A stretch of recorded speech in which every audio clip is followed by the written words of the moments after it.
Let's talk to Michael Fabricant, who's the Conservative MP for Lichfield and a senior member of the Parliamentary Party. Michael, afternoon to you. What do you make of Nusrat Ghani's allegations? Had you heard this rumoured before? No, I hadn't, Andrew. As you say, the timing is interesting. It's not only, I think, open season on the Whip's office. I think far more importantly, all this is because it's open season on Boris Johnson and putting pressure on him from the party to try and get him to resign, which I think is all very, very sad. Look, prejudice of any kind in modern Britain is pretty pathetic. It was pathetic 100 years ago. It's even more pathetic now when this sort of thing happens. But, ministers, they come and they go. Sometimes it's because you want to refresh the ministerial team. Sometimes it's because they were useless. Sometimes because they're just average and mediocre and you want to put somebody else in. I think the whole thing actually stinks, the accusation being made by Nus Ghani. I mean, for her to say that someone had said it's because she's a Muslim, I mean, she's hardly someone who's obviously a Muslim. I mean, I had no idea what religion she is. I mean, the Labour MP, Keith Vaz, who was of South Asian origin, he actually, I do know, because we discussed it, he's no longer an MP, but he was a Goan Christian. Yeah. And others are Hindus and others are Muslims and whatever. But with her, it wasn't apparent. So it does seem rather a lame excuse to me that she claims that she was sacked because of that. And frankly, there is... the timing, as you say, is very suspicious. What about the response of Number 10 had put out a statement saying, look, the Prime Minister met with Nusrat Ghani when he was made aware that she'd made these allegations after she was fired back in February or March 2020. He met with her, said, this is a serious allegation, I want you to make a formal complaint about it. He followed that up with a letter to her saying, please put it in writing, make a complaint, and then we can investigate it. She declined to do so. Now, she's saying today the reason she didn't do so was because she thought she'd be ostracised and it would be the end of her career. What do you make of that? She's not speaking today. We have tried to talk to her, of course. Well, she's a grown-up politician, and she will have made that judgment. She wouldn't have been ostracised if it was true. And a whole complaints, rather elaborate complaints, some people would say too elaborate, complaints procedure has been put in place by the Conservative Party to deal with Islamophobia where it exists.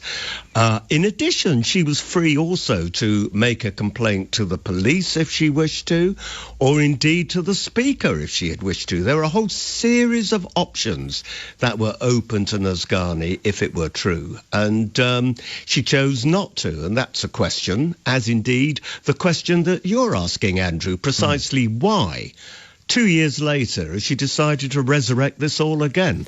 And as I say, I think it's not only to attack the Whip's office, it's to destabilise Number 10 Downing Street, which I think is really pretty appalling. And don't forget, by the way, that Nus Ghani, along with William Bragg and others, are all on the same 1922 executive committee.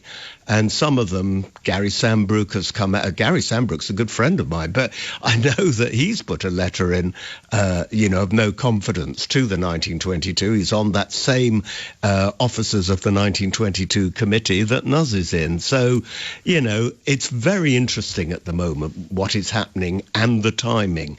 And it's all a bit tragic. What of, just finally on this, Michael, you've mentioned William Bragg. He's the one who's complaining to the police about the Whip's office. So Nusrat Ghani's now complaining about the Whip's office. What is going on with the Whip's office? Is it the same Whip's operation that's always been there? They twist people's arms, they try and bully people into voting a certain way.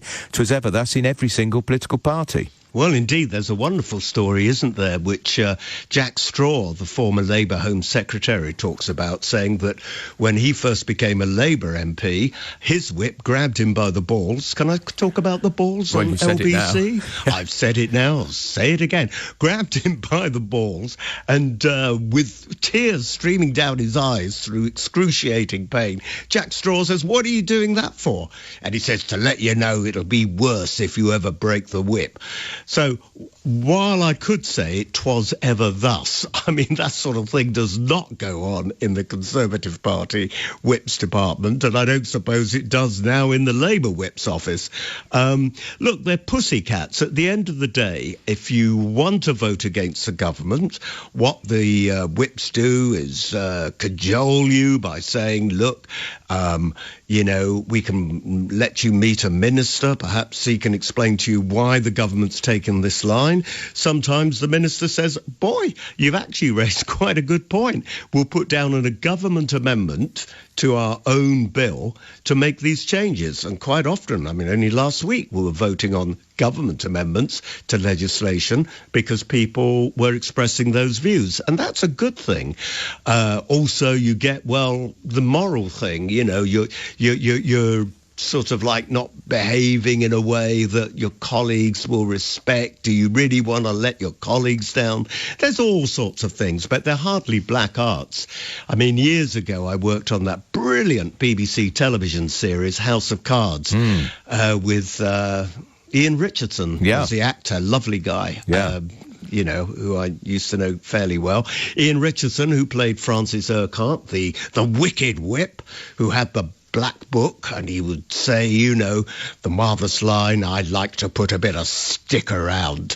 But it's not the way it works anymore, and nor should it.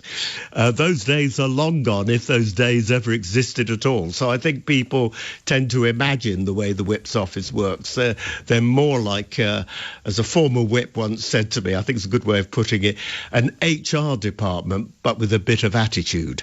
Fascinating. That's Michael Fabricant, who is the Conservative MP for Lichfield.